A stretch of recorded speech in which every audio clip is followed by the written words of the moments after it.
Hello guys, good morning. Welcome back to my YouTube channel. This is Autoboyson.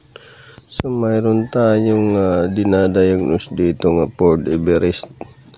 So ang issue nito guys ay bumababa yung freon level sa system. So ano ba yung gagawin natin dito? Ito nga, fast forward tayo. Nag-drain na tayo. So bakit nakalagay ito guys sa bote? So pinapakita natin dito guys sa customer kung black oil na ba yung system.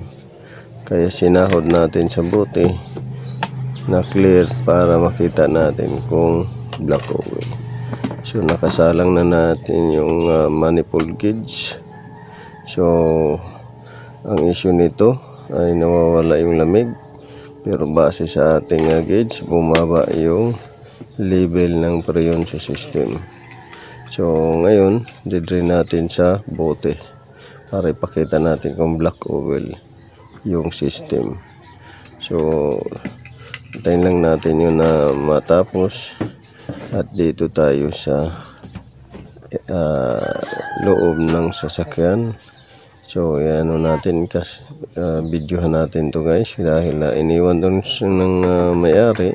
So i-check lang natin yung mga accessories sa loob kung walang sira at walang mga basag para maiwasan natin yung magbayad tayo ng hindi nakasira.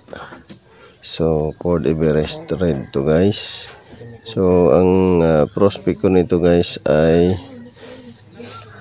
sa valve core nya or shader valve nya guys ang problema.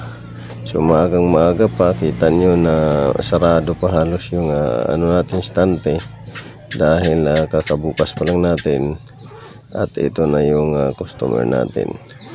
So ngayon antayin lang natin matapos yan at fast forward yan guys.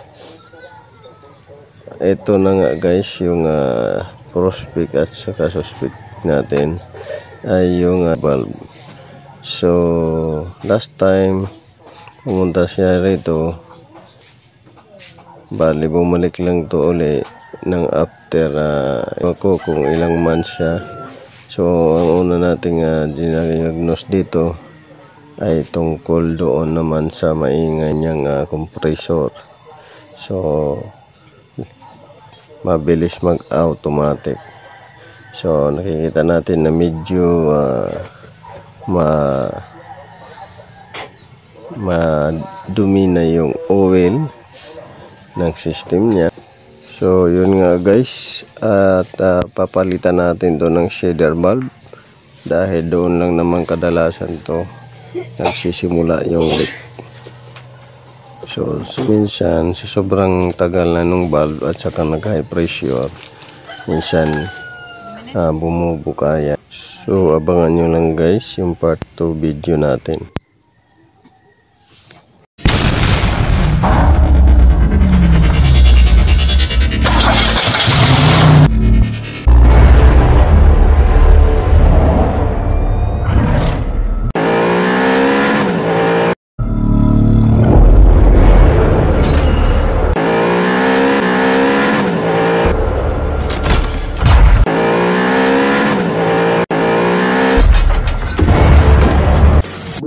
Make